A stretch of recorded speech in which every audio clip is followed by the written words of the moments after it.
Hello everybody. Today we are going to be ranking the new models of 2021. Now this is going to be based off of a lot of things. Yeah, let's get that. Get it closer up. We could drop the light down on it. Yeah, this is why I don't like to use the turntable. I have light right on it and it doesn't want to move.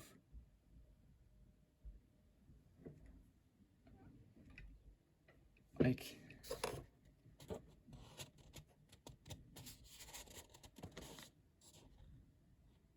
well, if we put it like that. Here, let me see. Just a test. Oh, that creates a shadow over here. Okay, what if I put it? See, I can't angle it like that. I guess maybe I could. Yeah, that gives a nice view of the vehicles.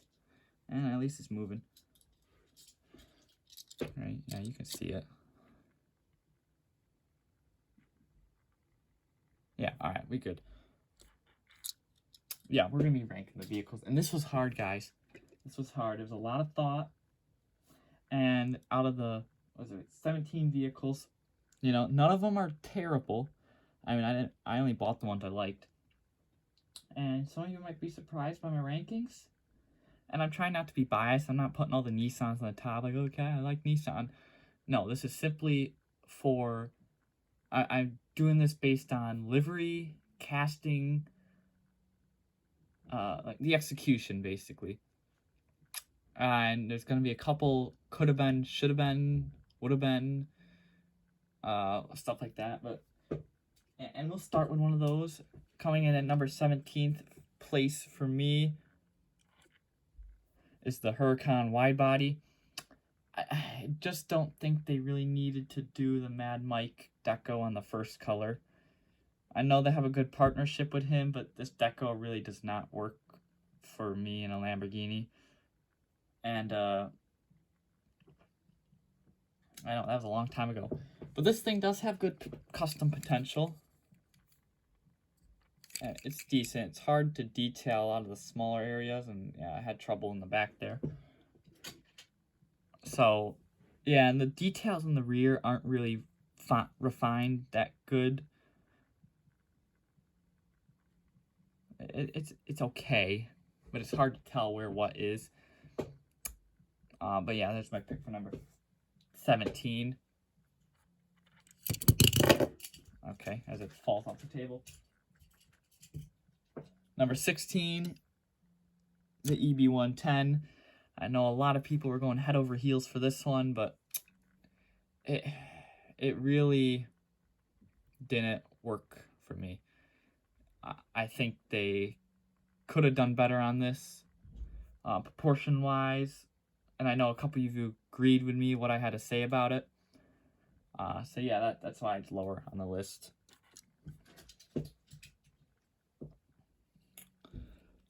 $15, the Nissan Leaf. This one's more for the design, and this is a very aggressive car. And I know this is the real design that they used to showcase it. And I give them props for using that. And this might be more of me targeting Nissan than more so Hot Wheels. But the design is very plain for this aggressive of a car. If you're going to have an aggressive car, you got to put an aggressive livery on it. And, you know, and Hot Wheels is guilty of this. If you have a very mild car, don't put aggressive liveries on it. And the other complaint I had about this one, it was so hard to find one with aligned front end decals. And this one still, the grille is misaligned. You can see how more room there is on this side. So this was the best one I could find on the stores. Most of them weren't even straight. They were like crooked and stuff. And, you know, and yeah, that's never good.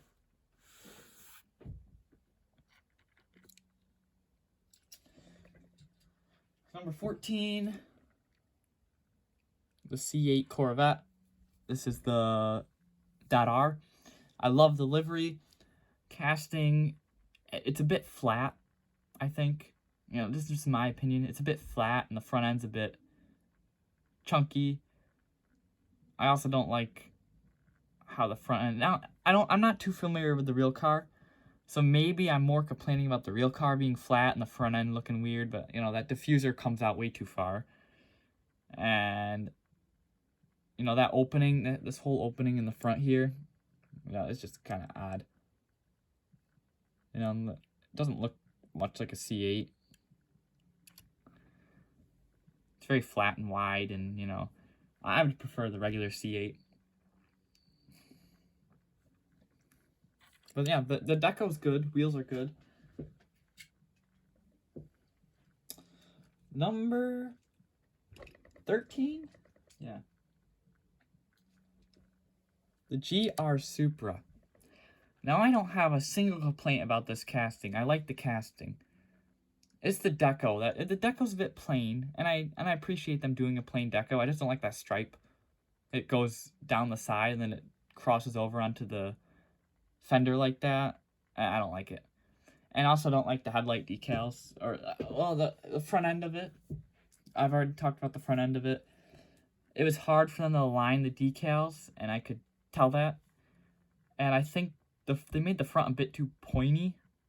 It's a bit pointy in the front, and it's a bit rounded on the sides. And I think the side skirts are a bit rounded too. It's just a little bit off, not too bad, and, you know, it's still a $1 car. But yeah, I think they could have put just a little more time in this, proportioned it just a little bit better, and we'd have a perfect car. And I don't know if they'd be able to fix the decals with that one, but whatever. I'll still continue to buy that casting, though. I like it. Number, what was that, 13? Yeah, 13. 12. The Land Rover Classic. And yes, this is a custom that needs to, you know, it's not officially done. I need to fill in those areas on the side. But yeah, I did say, like, oh yeah, this is going to be a good custom. And yes, it is good right now. I'm going to have to repaint it because I have to fill in those side things. But yeah, I really appreciate Hot Wheels making this very easy to convert stock. And the reason it's so low on my list is because I really rather have it stock. The rally thing didn't do much for me. And see, I took care of it my own way, but we're just going to pretend as like it is still the rally version, and that's why it's this low on the list. But it's not going to look too bad stock once I fill in those, it almost looks like rust. Also, the base won't stay on because I chopped out the post in the back. I chopped it out, so. And this is where it started getting harder. Because now we're getting into the castings that were actually good, but there were some I liked better. Here's the Avant. Now, all these cars I'm saying complaints about, I like all of them. I like all these castings, and I just have my little nitpicky complaints. Oh, this could have been better, this could have been better. And yeah, they did an excellent job on this Audi wagon. I just don't like it slammed. I wish it was more of a stock ride height, and it didn't have those over fenders. But again, that's probably asking a bit too much from Hot Wheels. But they did do good on the Type R. We'll get to that. But yeah, that might be asking a bit too much from Hot Wheels, and maybe that'd be more of a Matchbox thing. But yeah, that's why it's number 11 on my list. Number 10. Now we're into the top 10. This one kind of hurt putting this one so low. I mean, I guess the top 10 isn't bad. But the McLaren F1. There's absolutely nothing wrong with this casting. Nothing wrong with the deco. There was just stuff I preferred better. And this is where it kind of gets a little bit biased. You kind of have to when you get into like the 10 castings that are really good and you really like. You kind of have to start using bias because there's really nothing you can find bad about them. And this is one of them. Color's perfect. Wheels are perfect. Livery, lack of livery. The decals are good. I like it. I have nothing to say bad about this. But I just like things better. There was just cars I liked better than it. For example, number 9. The N600.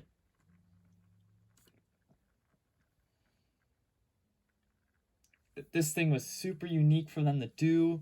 The only reason it's this slow is because I wish it was a I would have put this in the top 5 if it was stock. I'll say it right now. This would have been a top 5 model if it was stock. But that it wasn't, I really had to drop it. I do appreciate them putting the antenna on there. But yeah, at least this was tasteful. This was just tasteful modifications. I wish they had a better mainline wheel to use for these, like a 4-spoke, because the 5 spokes are a bit much for this casting. It really needs the disc wheels from Matchbox, if anything. But, you know, if we're going to do simple body kit, that I'd like to have some 4-spoke wheels on there, and I could put premium ones on there, but I don't like Joe in the Park premiums. So, that's number 9. Number 8. You know, I said it wasn't going to be biased, and here we have a Mercedes in my top 10. It's a bit dusty. I couldn't tell there was dust on it, like, out of the light. But yeah, I'm not a big Mercedes guy. You know I prefer BMW. But the Hammer is just an iconic car, and I'm so happy that they did it very clean. And it's also slammed a bit like the Audi. Oh, not slammed. It is lowered. It does, but I think that's okay because it is the Hammer. The Audi's just an Audi, and people really don't customize those. And I like their creativeness of putting the body kit on that one, but it really doesn't need it. This, it looks very aggressive. Lower to the ground just a bit. Wheels poked out a little bit. This is aggressive, and I like that. That is number 7, right? No, that was 8. Yeah, that's 8. Number 7. This was hard for me to put this low. The Land Cruiser. Why is that turning? The Land Cruiser. This one hurt a lot. And I'm so happy that they did a Land Cruiser 80. I'm not going to complain about that. I just wish it was stock, of course. But again, that's asking a bit much from Hot Wheels. But all the details were there. Maybe they could have done a little bit better on the details on the rear. If they didn't put a spare tire, they could have made the decals in the rear just a little more refined. Like, you can barely see the taillights. But from the front end to the rear doors, this thing's perfect. And I'm not complaining about the spare tire. I'm just complaining that they lack detail because of the spare tire. But yeah, this is number 7. And it's only getting better from that.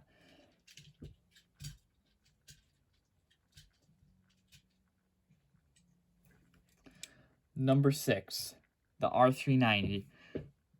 Now, they pulled this one. I can't believe that they actually pulled this one off without modifying it, because it is a race car. I like that they did the stock one, but really, where are they supposed to go after this? Because there is only one stock one in real life, and there's the red concept, but that's it. So every time Hot Wheels has to do this casting, it's going to be creative licensing, and I don't know if I could live with that. But we're not talking about the future. We're talking about the present. And this thing, they nailed it. The color, the proportions, the decos. I love it. A++. Yeah, this is why it was hard. I really was debating to put that in the top 5. And I was debating between that and this, the Dodo Bun. But the reason I ended up siding with the Dodo Bun is because of how unique it is. I don't think we have a 1/64 scale Japanese influenced Dodo Bun, and I think that was really cool of them to actually do this one. And they pulled it off in, their own unique way, but you can tell that they've used references from the real Dodo Buns. The colors, the stickers, the rust, the imperfections, the tow cable on the front bumper there. I love it. And they also made this one really easy to convert to stock. I've seen some friends do it, and I might do it myself, who knows. But I love the Dodo Bun. And I think this was very deserving of the top 5 spot, 5th spot. So we're going to put the top 5. I guess we're going to line them up in the back there. The turntable might block them out. Number 4. Now, you might not expect electric car to run this high on my list, but it did. The Porsche Taycan. I've been liking this car a little more each day, and it's really weird, because, you know, I don't really like electric cars, but this thing is so cool, and I guess even more when me driving it in Forza, I've just been liking it even more, and I've been appreciating it even more. I don't think I would have put this as high on my list as I would have if I wasn't appreciating it. And that's not me being biased, that's just me being, I guess, honest, but also, after I started appreciating it, and I would look at the Hot Wheels one, and like, you know what? They really nailed this car. So, and it is a questionable car, but after seeing a couple of them in person, I think this Hot Wheels one nailed it. Everything. The taillights, the headlights, the proportions, even the interior. I have seen the interior of one. I'll put it on the screen if I don't forget. I know I didn't take a picture of the interior. I saw one at an auto show, though. And they captured it so well.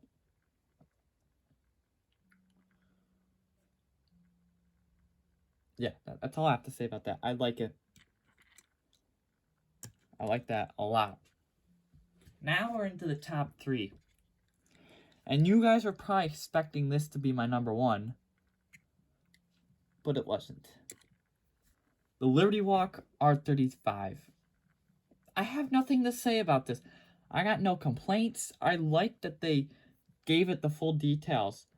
And that really was debating over putting it in the first position. But I tell you, it was back and forth between this and the 2 cars coming up next. And this has ended up what I'm settling on. I mean, this is me today. Tomorrow I might say, oh yeah, this is my number 1. Yeah, but right now this is my number 3. And I'm sticking with that for now. Number 3. Oh god. And I guess you guys can probably start figuring out what the number 2 and the number 1 are going to be. I already gave hints about the Type R. And here we have the Type R landing in 2nd place. I thought I just moved that. Again, no complaints about this one. Well, the only reason it's in 2nd place, I would have put it in 1st. I just think the headlight decals just look a little bit funky. It looks a little, I don't know, they're a little weird. And I think that's maybe because they're on the wrong angle. Because of the... Yeah, this one, like the Supra, it's really hard. The front end is so... Like, I don't know what the design of it makes it really hard to, you know, tamper the headlights, you know, without doing 2 passes on it. And because it probably would look better if they could do 2 passes, because it's like, because you could do a pass on the roof too. But the headlights in this one make it look so 2-dimensional. You know, it doesn't give it that 3D look. That, like, when you look down on top of it, you know, it doesn't look... It looks like you're looking at it. I mean... Yeah, see that? You know, because that doesn't look right. Because those should be facing down more. The actual light bulbs. So that's my complaint about it. I know it's very nitpicky. I know. But number one is very deserving of that spot. Number 1 is the Land Cruiser pickup. So now, why did I, out of all these cars, I decide the Land Cruiser pickup? I like it because it's unique. I mean, the same reason I like the Audi Avant and the N600. It's unique. Nobody was really asking for any of these, but now that we got them, they're cool. They're cool, and we'll see. I'll love to see them for the next, like, 5 years, 10 years. Yeah, I'll buy them up. And this one being so close to the Matchbox, I just have to give respect to whoever the designer was of this. This is almost, the front end at least, is almost word from word from the Matchbox. And the fact that they got it that spot on blows my mind. And that's why this is number one. So what do you guys think? What would you rank differently? What's your top 5? And it doesn't have to be ones that I showed, because I didn't show them all the new models. I didn't buy all the new models. But just out of what you guys bought on your own, or if you don't buy Hot Wheels, like Twice Diecast, just go off what you remember. You know, just say, oh yeah, I think there was a Aston Martin V12. I kind of like that one. Land Cruiser's kind of cool. Yeah, something like that. And there was I was debated over buying the V12, and I think they did a really nice job on that, but it really isn't my thing. The open cockpit cars like that, and like barely a windshield and no roof. That's the same reason I don't like the Triumphs. The ones that Hot Wheels does, because they don't have a window at all, and there's no convertible top. There's just a roll bar, so not my thing. But there you have it, guys. Let's just my top 5. You agree? You agree what I have to say about these? I know there's gonna be some people complaining. Oh yeah, I can't believe you did the EB110 so dirty like that. I know. It's a legendary car. It needs respect, but Hot Wheels did it dirty, not me. They did the McLaren better, really. But thanks, guys, for watching. That's it. I want to get Matchbox going next week. I love looking at the Matchbox, and we will rank those too. So stay tuned for that, and I'll thank you all for watching. I'll see you in the next one. Take care. Bye.